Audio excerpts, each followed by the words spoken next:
It was 2007, and inside Nintendo, a crisis was taking place.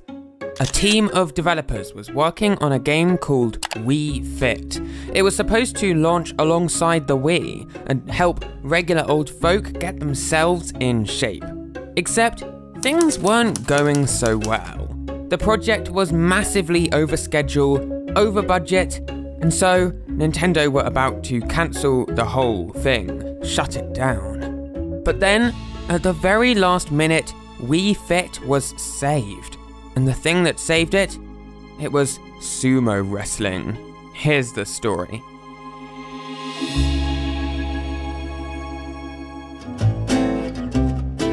So, like a lot of Nintendo games, Wii Fit began inside the head of one man at Nintendo, game designer Shigeru Miyamoto.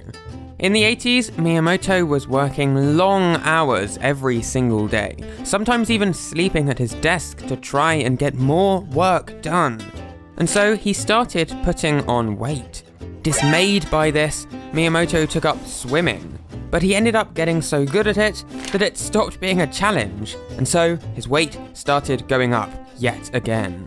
Time for a new strategy, thought Miyamoto. He would monitor his weight. Essentially, every day when he got out the bath, Miyamoto would weigh himself to see whether he was gaining or losing weight. The only problem was, his old set of scales wasn't precise enough to give a good reading. And so, Miyamoto's wife made a suggestion. Let's buy a new digital scale. Little did she know, little did anyone know, that this new set of scales would end up changing the world of gaming forever. Fast forward to the year 2007, and Nintendo were planning out the early stages of their next home console, the Nintendo Wii. Now, their last console, the GameCube, hadn't been as successful as Nintendo had hoped. So, for the Wii, they were trying something different. Rather than targeting hardcore, serious gamers, Nintendo wanted to attract everyday folk, non-gamers, as it were. And it was for this very reason that Nintendo's development division decided to launch the console alongside 3 big games. The Sports Pack, which would eventually become Wii Sports, the Party Pack, which would end up as Wii Play, and one more, the Health Pack, a game completely based around keeping fit. Now, a couple of months earlier, Miyamoto had actually tried creating a different health-based game. It was going to be for the DS, and Miyamoto had put a newbie at Nintendo in charge of the project, a guy called Hiroshi Matsunaga. Here he is. So, Miyamoto told Matsunaga to come up with some kind of idea based around health.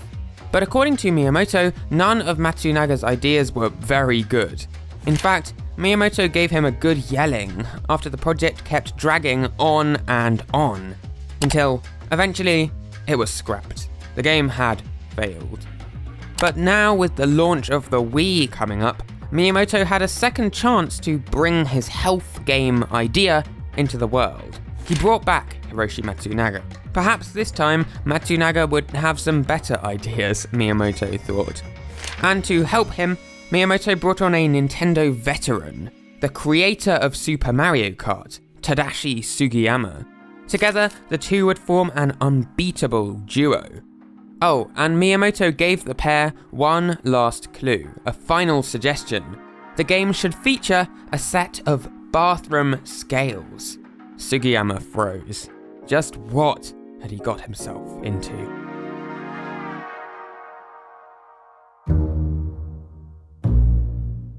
And so began the crisis.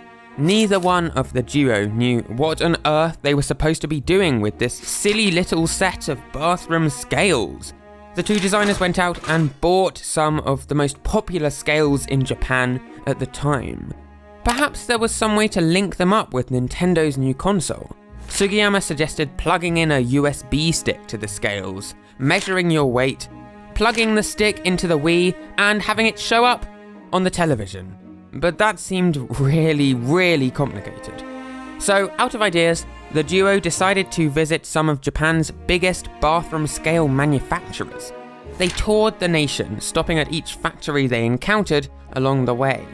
But each time, on each visit, the manufacturers just seemed confused. What did Nintendo want these bathroom scales for, they would ask. Sugiyama and Matsunaga would just shrug. We don't know. And so, after being laughed out of practically every factory they visited, the duo realized something. They were screwed. They had no idea what Miyamoto wanted them to make. It didn't even seem like he knew. The project was in crisis. Sugiyama stated in an interview, "Our team was on the verge of being broken up because we just weren't coming up with anything." Was this it? Was Wii Fit doomed? Well, it's at this point in the story that we actually need to rewind for a second. Because back when Miyamoto first told our motley game design duo about wanting to make a bathroom scale-based game, he actually discussed this idea with another team at the company, the hardware team.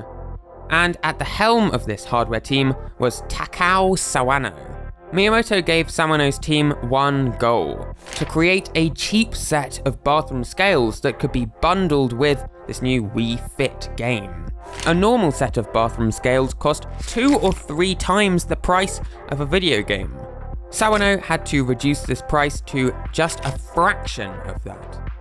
And he did it. I won't bore you with the technical side of things too much, but it comes down to something called rotary encoding. It's the same tech inside an N64 controller.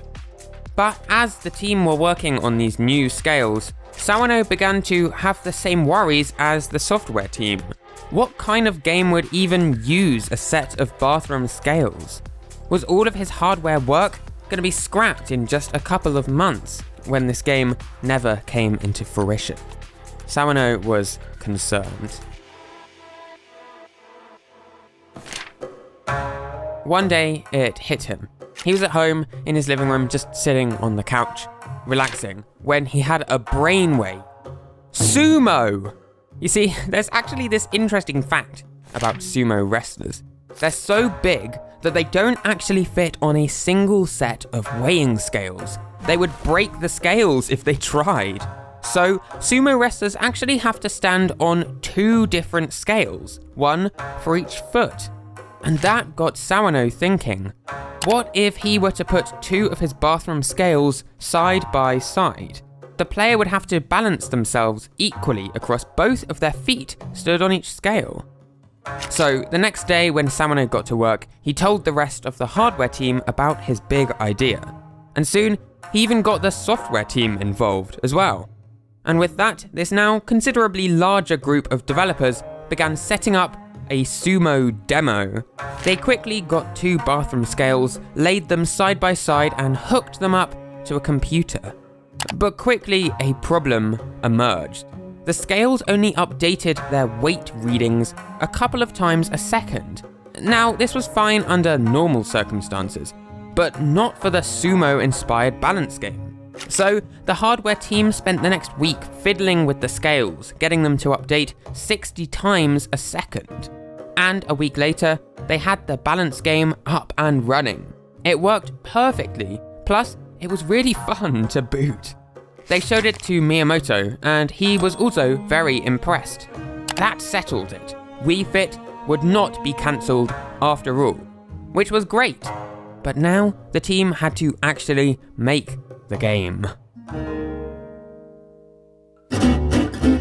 Finally, development began. First off, the team hired a fitness specialist called Kaoru Matsui. Matsui would advise the team of developers on what kind of exercises would help get people fit, and which ones would waste their time. Not only that, but the entire development team went and visited a gym for themselves and learned a bunch of new exercises. Meanwhile, Shigeru Miyamoto just sat in the corner, laughing at them all. Before long, the team realized they'd need some kind of virtual fitness trainer to walk players through all the different exercises. So, they designed this lady here. It took a few tries to get the look right, though. The team persisted, though, and eventually, the Wii Fit trainer as we know her was decided on. But that's when Shigeru Miyamoto entered the room with a request for the team. They needed to create a male trainer too. As he put it, all kinds of people are going to be playing this game, guys. So a new trainer was hurriedly designed. The iconic fitness trainer duo was complete.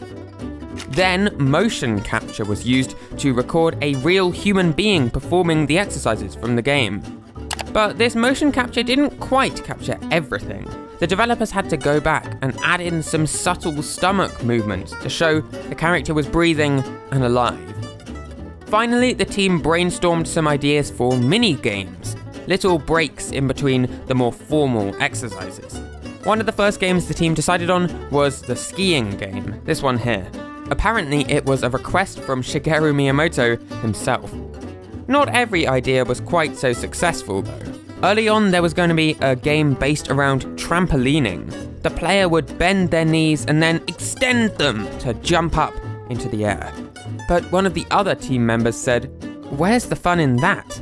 And thus, trampolining was scrapped from the game. Now, another interesting minigame is hula hooping.